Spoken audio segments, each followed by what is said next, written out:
Mas, Paula, também tem uma questão que eu também pensei quando, enfim, a Nath sugeriu você como convidada, que me chamou muita atenção, que é uma coisa que eu nunca tive familiaridade, visto que sou nascido e criado no Rio, que é a advocacia de interior. Claro que a advocacia se molda conforme o contexto que você está exercendo a sua prática. Sim. E você, a Nath trabalha aqui, você conhece a Nath há muito tempão e vocês têm muitas conversas. O que você vê de diferença entre advogar no interior e a advocacia que é feita numa capital como Rio de Janeiro ou qualquer outra capital?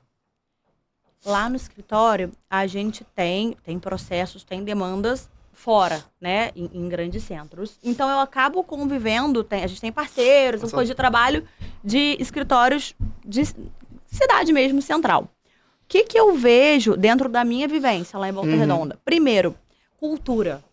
No Rio, vocês estavam contando que vocês se conheceram na FGV, fazendo uma pós. Eu já fiz 2 pós.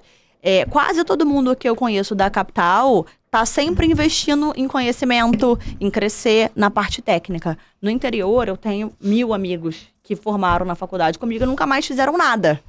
Então, eu acho que essa cultura da qualificação, de você nivelar por cima, né? De que todo mundo é muito bom e aí desponta alguém melhor ainda. Se você for traçar esse perfil técnico no interior, não tem muito. Então, as pessoas disputam preço. No interior, a gente tem uma prostituição do mercado.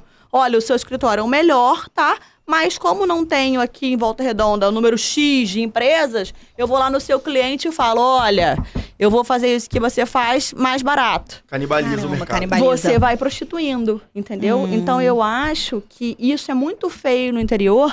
Não é uma coisa que se sustente a longo prazo. Porque o cara vai, pega o cliente, mas não vai manter a qualidade. E aí não mantém a qualidade, ele volta. Mas preço e confiança são 2 coisas completamente diferentes. Exatamente. Né? A advocacia é um cargo de confiança. Mas aí você tem muita...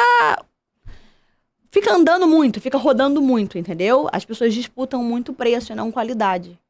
E isso é ruim para a cidade e é ruim para nossa profissão. Mas isso é o mal da advocacia no geral, eu acho até. Porque você também tem na capital aqui. Mas isso, também, mas isso que a lá... Paula falou é interessante. Porque, por exemplo, eu tava avaliando... É porque lá tem menos oferta, né? E eu tava avaliando o mercado do Rio e de São Paulo, que hoje em dia são 2 mercados que eu olho muito.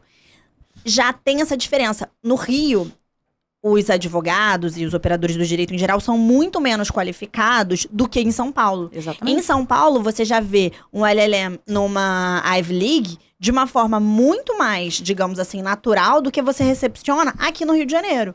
No Rio de Janeiro, você tem um LLM em Harvard, o cara que tá despontando numa super big law.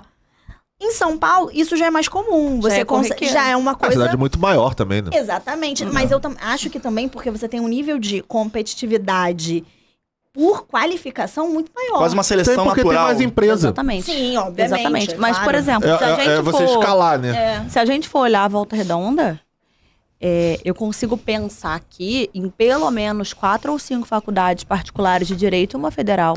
É muito advogado para um território pequeno. Para pouco mercado. Mas a advocacia tem esse problema, né? A gente é o país com mais número de faculdade e universidades do mundo. E advogados também. Sim, do mundo. Mas eu te diria que no Rio, começando, São Paulo mais ainda, você tem tantas empresas abrindo quanto.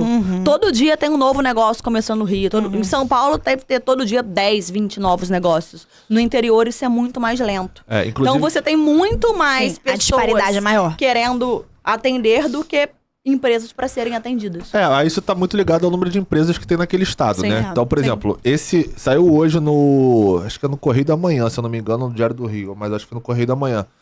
Que esse foi o mês, em 200 anos, que mais teve abertura de empresa na Juscerja, a Junta Comercial do Estado do Rio de Janeiro. Então, assim, o porquê disso não foi a fundo para analisar, porque a reportagem não foi... Era tipo uma reportagem bem curta, só falava que teve o aumento do dado da Juscerja, dizendo que em 204 anos não tinha esse crescimento tão grande de abertura de novas empresas. Mas se você comparar, ainda assim que você compara a São Paulo, cara, isso não é nada, porque São Paulo provavelmente tem 30 empresas a mais que o Rio. E é uma coisa... Fala, pessoal, tudo bem? Vocês acabaram de assistir um corte do Manda Pro Jurídico Podcast, o seu podcast que de Juridica ou Juridiquês. E lembrando que o episódio na íntegra também tá disponível no nosso canal. Já que você viu esse corte até o fim, eu tenho certeza que você vai gostar do episódio inteiro. Sendo assim, além de poder acessar o conteúdo na íntegra, eu vou pedir para vocês nos seguirem nas redes sociais e também se inscreverem aqui no canal, tá bom? E para qualquer outra dúvida, vocês já sabem. Manda pro Jurídico, valeu?